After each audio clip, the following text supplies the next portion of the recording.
Writer Mike Carlin joins us today for an epic conversation. He's a DC Comics legend. He was also a writer on the Superboy TV series. Super excited, guys.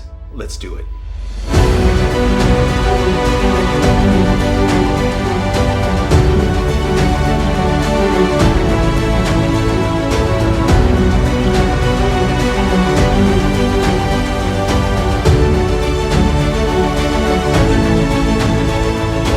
Mr. Mike, thank you so much for being here, sir. I really appreciate it. Congrats on all your amazing work, talent, and success. You've obviously been a part of the comic world, the TV show. I mean, for you personally, when you look back, what's the first thing that comes to mind when you think of Superman? Well, the obvious one is the death of Superman, because that is the one I knew when it was happening. I knew I would be talking about it for the rest of my life.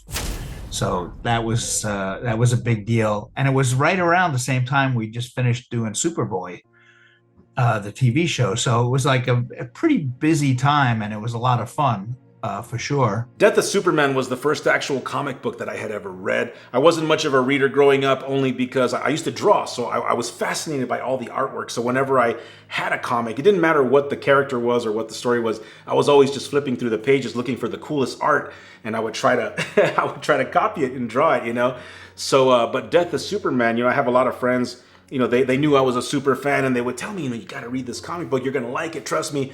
And I read it, and I absolutely loved it. At the time, how did that even come about to kill Superman? It's funny what you say, that your origin is similar to mine. I wanted to draw comics when I was a kid, and I liked copying what I saw in the comics, and I liked trying to do the comics.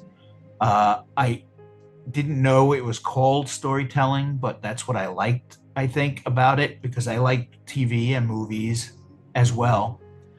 And I guess I somehow understood that this was the basic way to tell a story, where you don't need a whole crew, you don't need actors, you don't need other writers, you don't need anybody except a piece of paper and a pencil. I was the editor of the comics and of the Superman comics, and I was the ringleader of the super team, all the writers and artists. And every year we would get together and have a meeting. And whenever we would get stuck for ideas, somebody would holler out, "Let's just kill him." And one year we said, okay, if we kill him, what happens then? Because honestly, the death of Superman is just a fight scene. That's not a story. The story comes with the funeral and the reign of the Superman, where the 4 Supermen come and try to replace Superman. And that's where the real meat of the story is. But the 3 acts there add up to really what I think is really a very good story. And I think people got their money's worth. It was a big deal, right? Was everybody on board at the time? Was there any super debate? Nope. We did these meetings, and we had, the president of DC, Jeanette Kahn, at the time. She loved what we were doing in the books, and she was at the meeting where we came up with that.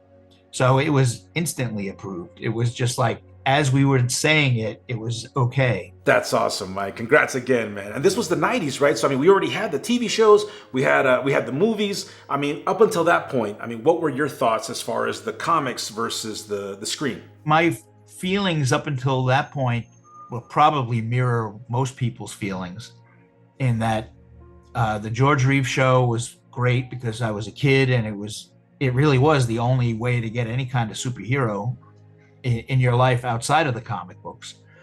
And you'll notice that our Clark Kent was more like George Reeves, because I think Chris Reeve really looked like Superman.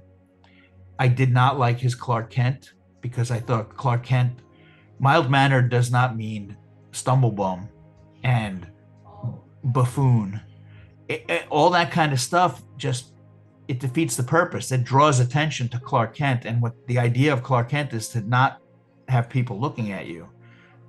You're sending the attention the other way. And George Reeves as Clark Kent was so competent and powerful. He was almost stronger than Superman. Interesting. And see, I'm the opposite, Mike. I grew up with Christopher Reeve. He is my favorite Superman. For that reason, I did like the contrast between him and Clark. But I love them all. I love George Reeves. I love them all. And when we fast forward to Superboy, I felt like we unexpectedly got to see, we got the best of both worlds because we got to see a more George-like Clark Kent with John, and then we got more of the Christopher Reeve bumbly, Clark Kent with Gerard. As far as your involvement, I mean, were you a part of that from the very beginning? Me and Andy Helfer were the story consultants from DC's side of things. We would read every script and discuss our notes, and then I would type up the notes and send them in to them. We worked with the show from the start, and we knew that there was limitations budget-wise and even just abilities. I mean, the technology wasn't there yet to really do a great job cheap. It really is fun to see somebody say words that you wrote. That's what we don't have in comics. We don't have sound. It's a different thing to think about. It adds something to it that's not part of what I was used to. And if you have like an actor like Sherman Howard doing your lines, it's awesome. It's amazing. To me, he's still my favorite Lex Luthor. Stacey Haddock was great the whole time. She was perfect. And I was very happy when I moved to California. I had a big party for all my people at DC, and I invited Stacey, and she came, and we've stayed friendly over the years, which is really nice. Wow. Sherman was awesome. I'm still trying to reach out. I'm hoping I can have him here on the show. And of course, Stacey, I mean, just her energy is just out of this world. Love Stacey. And that's awesome, man. And do you have a favorite episode or character? I like the first Metallo episode because they really shot pretty much every single thing we wrote the way we wrote it. When Metallo kills that scientist who made him a robot or whatever, it's kind of heavy for kids, and they went with it. And personally, if you can see my movie posters behind me, I have a poster for the movie Cat Ballou. The guy who played Metallo is from that movie, and it's my favorite movie. It's one of my favorite movies. And Michael Carlin, I got to talk to him on the phone once, so that was a thrill. I thought he was really good. The thing I don't like about the Metallo episode is that I think that the costume they put on Superboy at the end when he covered himself in lead, it made him look like a giant Gumby. Right. And then it was shot during the day, so you kind of see you see everything. That was the limitation they had on the show back then. I if you're shooting in Florida, it's daytime a lot. So yeah, I like that one a lot. I personally like the Andy McAllister's The Haunting of Andy McAllister.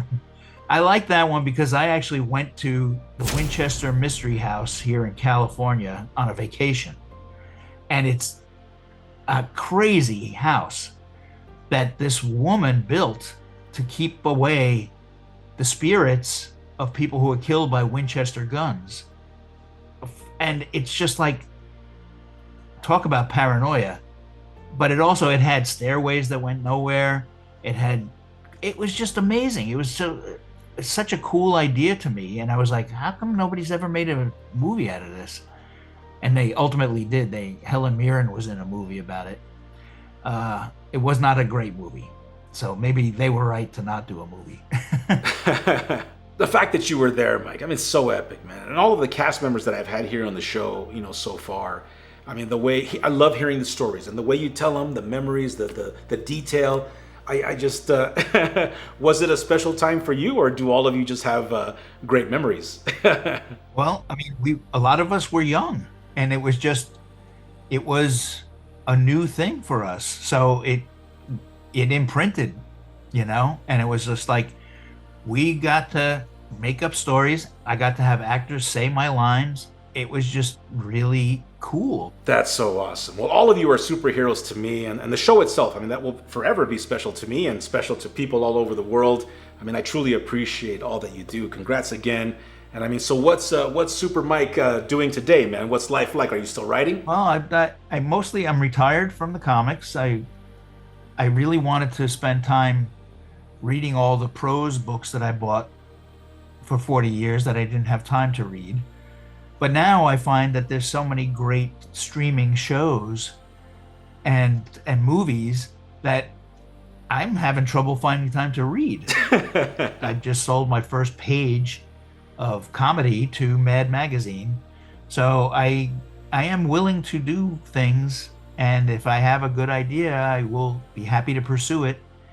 And so I'm not dead yet, and I like to laugh. I like to make people laugh, and I think that that's going to be what I'm made of. Very cool. Well, you're an absolute legend. Mr. Mike, thank you so much for being here, sir. I really appreciate it. Super congrats on all your incredible work, talent, and success. Thank you so much for having me. Thank you for remembering the old days.